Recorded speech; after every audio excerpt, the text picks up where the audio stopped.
Good morning friends, सभी को नमस्कार, सुप्रभात। केएमएमपी ऑनलाइन क्लासों के अंदर आपका स्वागत है। पिछले कालांश के अंदर अपन ने यूनिट 1 ठोस अवस्था शुरू कर लिया था। इस ठोस अवस्था के अंदर आपको एक मोस्ट इम्पोर्टेंट क्वेश्चन क्रिस्टलीय अक्रिस्टलीय ठोसों में अंतर आपको बता दिया गया था। 6-7 अंतर आपको बताए थे, उम्मीद करता हूँ आपने पढ़ा होगा। ठीक है भाई।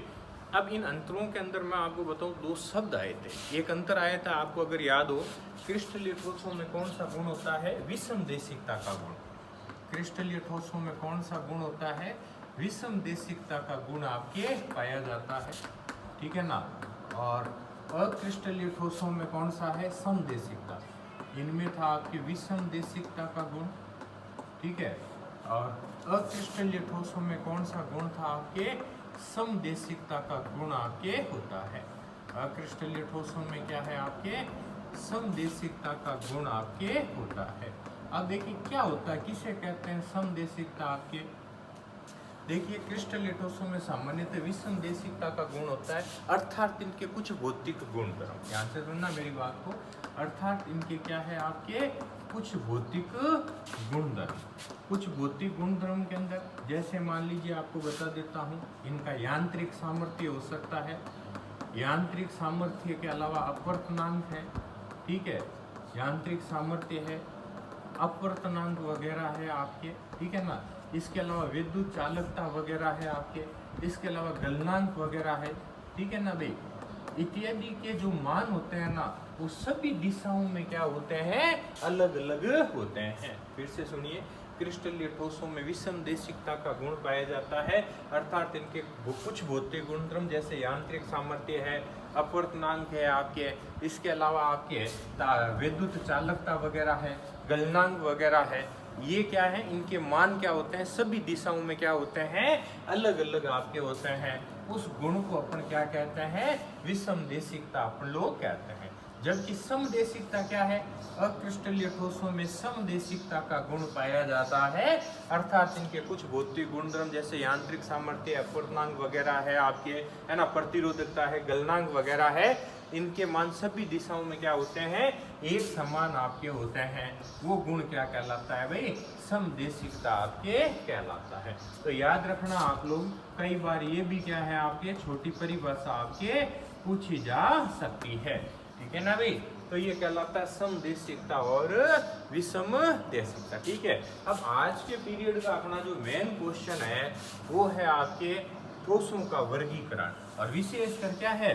देखो भाई, मेन ठोस कौन है? क्रिस्टलीय ठोस है, जिनकी एंट्रोपी कम होती है। ठीक है ना। तो क्रिस्टलीय ठोसों का क्या कर रहे हैं अपन लोग? वर्गीकरण की बात अपन लोग कर रहे हैं। ठीक है भाई। तो अपना जो मेन क्वेश्चन है वो है ठोसों का वर्गीकरण, क्लासिफिकेशन ऑफ सॉलिड। क्या कह रहा हूँ? क्लासिफिकेशन ऑफ सॉलिड, ठोसों का वर्गीकरण। तो देखिए, आणविक बलों के आधार पर बात करते हैं तो जो ठोस होते हैं वो 4 प्रकार के होते हैं। आणविक बलों के आधार पर ठोसों कितने प्रकार के? 4 प्रकार के आपके होते हैं। ये 4 प्रकार कौन कौन से हैं? देखिए, सबसे पहला होता है आपके आणविक ठोस। पहला कौन सा है? आणविक ठोस आपके होते हैं। दूसरे जो ठोस होते हैं वो कहलाते हैं आयनिक ठोस। दूसरे कौन से हैं आपके? आयनिक ठोस होते हैं। तीसरे ठोस जो मिलते हैं वो होते हैं आपके पास धात्विक ठोस। तीसरे कौन से आते हैं? धात्विक ठोस आपको मिलेंगे। जो इनके मध्य आपके बल पाया जाता है, आकर्षण बल कह सकते हैं, उसके आधार पर दो 4 प्रकार है, आणविक ठोस, आयनिक ठोस। तीसरा कौन सा होता है बेटे? धात्विक ठोस होता है। और चौथा जो ठोस आपको मिलेगा वो मिलेगा सहसंयोजी ठोस या नेटवर्क ठोस। चौथा कौन से होते हैं? सहसंयोजी ठोस आपके होते हैं। समझ लो मेरी बात को। क्या कहा मैंने? पहले कौन से? आणविक ठोस, दूसरे आयनिक ठोस, तीसरे धात्विक ठोस, और चौथे कौन से होते हैं? सहसंयोजी ठोस होते हैं। अब आज के पीरियड का अपना प्रयास रहेगा कि अपन ये 2 प्रकार के ठोसों के बारे में आज चर्चा कर लें। देखो, इसमें कभी बड़ा सवाल तो नहीं आया है, लेकिन उदाहरण इनमें जरूर पूछे हुए हैं। ठीक है भाई। तो आज सबसे पहले अपन जो बात कर रहे हैं वो बात करेंगे किसकी? आणविक ठोसों की। किसकी बात करेंगे? सबसे पहले बात कर रहे हैं अपन आणविक ठोसों के बारे में अपन लोग पढ़ रहे हैं। ठीक है भाई, ए नंबर दे दीजिए बोलिए आप लोग। पहले कौन से होंगे? आणविक ठोस आपके होते हैं। तो देखिए सबसे पहले तो एक ही बात बता देता हूँ, इस प्रकार के ठोसों के जो अवयवी कण है ना भाई साहब, वो अणु होते हैं। क्या होते हैं? इस प्रकार के ठोसों में जो अवयवी कण हैं वो क्या होते हैं? अणु होते हैं। क्या होते हैं? अवयवी कण क्या मिलते हैं आपके? अणु आपको मिलेंगे। अब देखिए ये जो आणविक ठोस है भाई साहब, ये खुद आगे क्या है? 3 प्रकार के। इनको कितने भागों में? 3। सबसे पहले आते हैं अध्रुवीय आणविक ठोस। पहले कौन से आते हैं? अध्रुवीय आणविक ठोस आपके मिलेंगे। ठीक है, उदाहरण जरूर याद रखना, फिर कह रहा हूं अध्रुवीय आणविक ठोस होते हैं। दूसरा जो बता रहा हूं वो होते हैं ध्रुवीय आणविक ठोस। दूसरे कौन से होते हैं? ध्रुवीय आणविक ठोस होते हैं।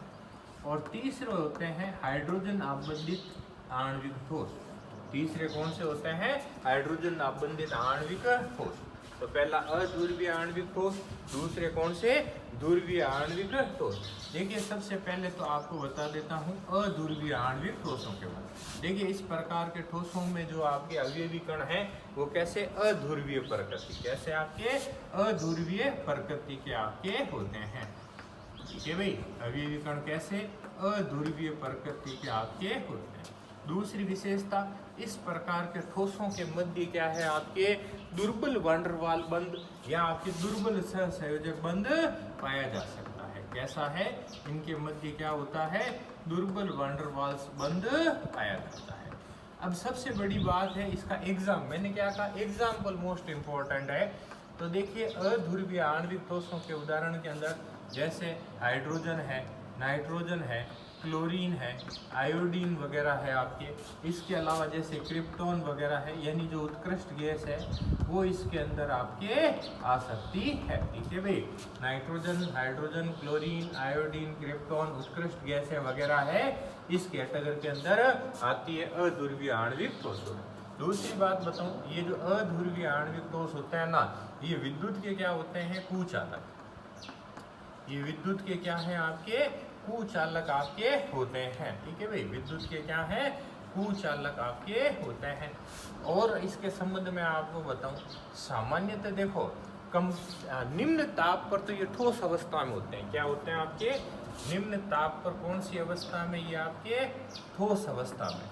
निम्न ताप पर तो ठोस अवस्था में, लेकिन रूम टेम्परेचर पर, कमरे के ताप पर ये द्रव या गैस अवस्था में आपको मिल सकते हैं। ठीक है भाई, कमरे के ताप पर ये आपको कौन सी अवस्था में?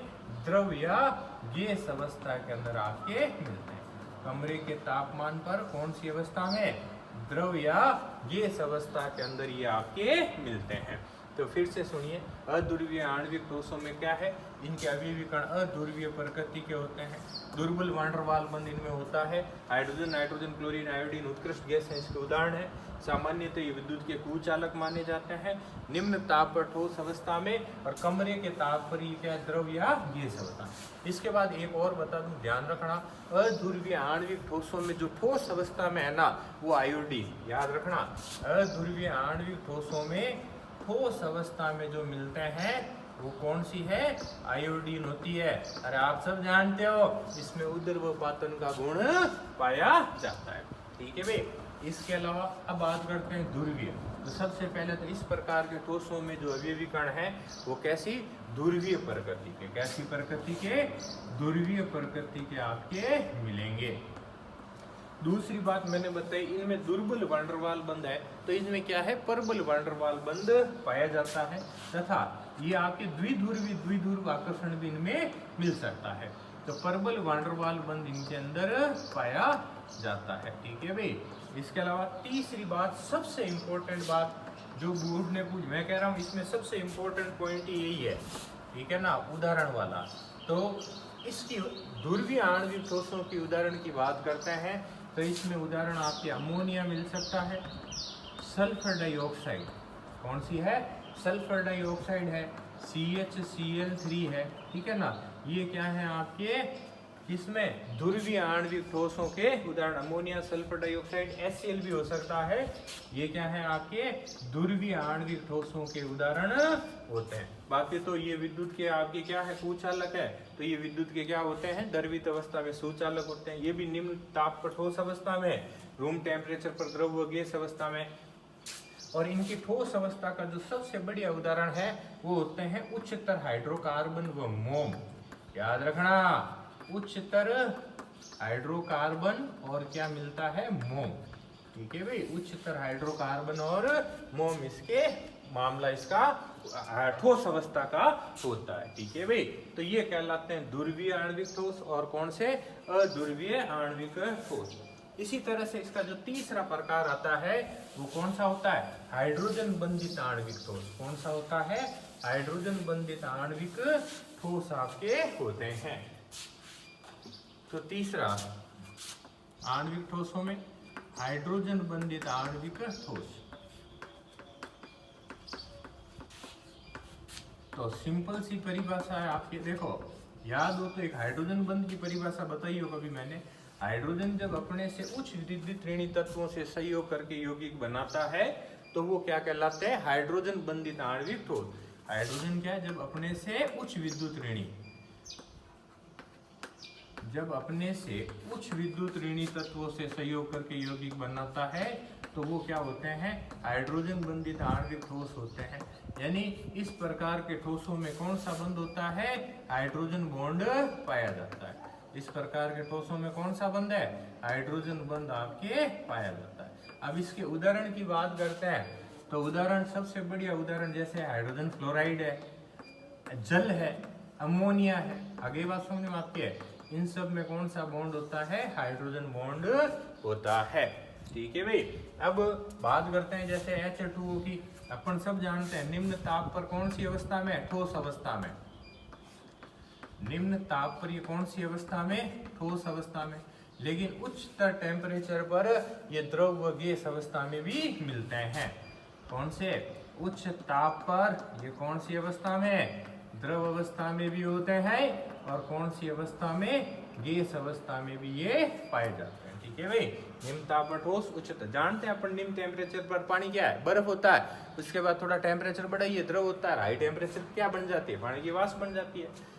बात करते हैं विद्युत की चालकता के संबंध में, तो ये ठोस अवस्था में विद्युत के क्या होते हैं कुचालक होते हैं। कौन सी अवस्था में ठोस अवस्था में ये विद्युत के क्या होते हैं कुचालक होते हैं। लेकिन आपको बताऊं इनकी द्रवित अवस्था में अगर आप कोई आयनिक पदार्थ जैसे NaCl मिला दो, अपन सब जानते हैं जल शुद्ध जल विद्युत का कुचालक होता है, लेकिन इसमें कोई आयनिक पदार्थ मिला दीजिए जैसे NaCl मिला दीजिए तो ये विद्युत का क्या हो जाएगा सुचालक। अरे शुद्ध जल में NaCl मिला के विद्युत धारा प्रवाहित की जा सकती है। ठीक है ना भाई, तो जो हाइड्रोजन बंधित ठोस है ये ठोस अवस्था में विद्युत के कुचालक होते हैं, लेकिन इनमें कोई आयनिक पदार्थ मिलाकर ये आपके विद्युत के क्या हो जाएंगे सुचालक हो जाते हैं। तो ये कहलाते हैं बेटे हाइड्रोजन बंधित ठोस।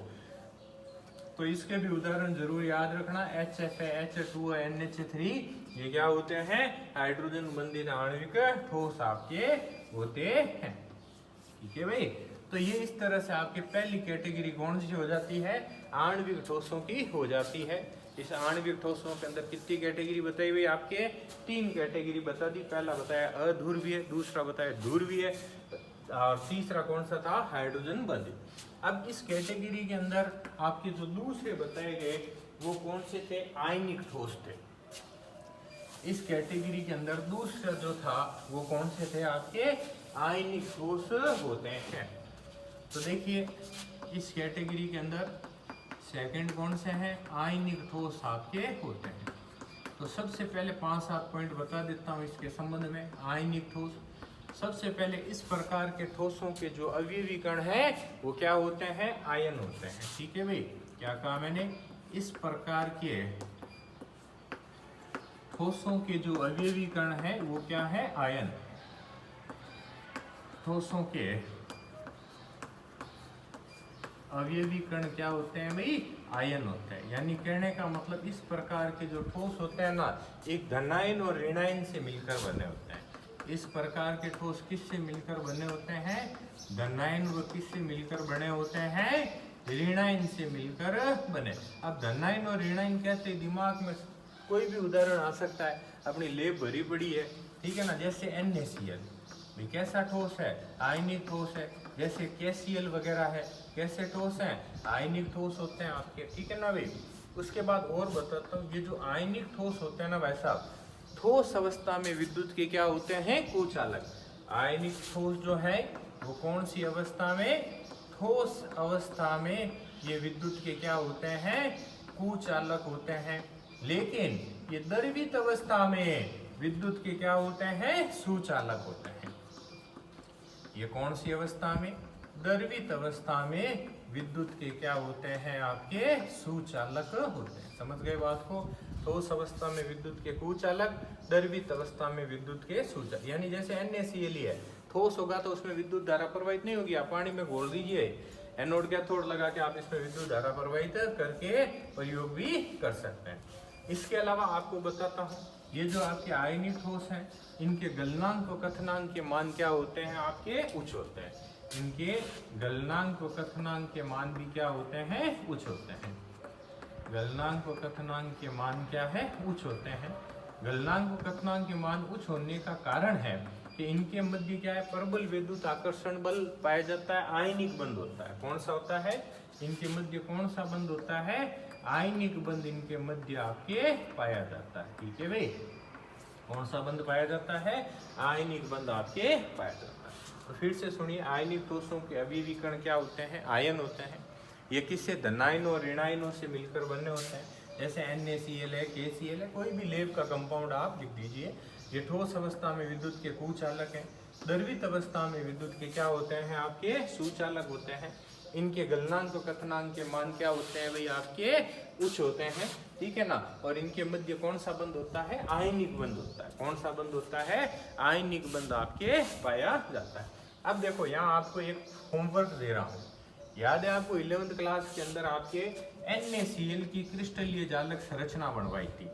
NaCl की क्रिस्टलीय जालक संरचना बनवाई थी, वो आपको वापस बनानी है, ठीक है भाई। NaCl की क्रिस्टलीय जालक संरचना जो 11th क्लास से बनवाई जाती है, वही आपको यहाँ पर वापस बनानी होती है, ठीक है भाई। तो इस तरह से ठोसों के वर्गीकरण के अंदर 4 भाग कहे थे मैंने। पहला कौन सा था? आणविक ठोस। दूसरा कौन सा? आयनिक ठोस। तीसरा कौन सा है? धात्विक ठोस। और चौथा कौन सा? सहसंयोजी। तो इन 4 में से 2 आज आपको बता दिए गए। शेष जो 2 हैं वो अगली कालांश के अंदर आपको बताए जाएंगे। तो इनको अच्छी तरह से पढ़ें और आप अपनी कॉपी में नोट करें। धन्यवाद।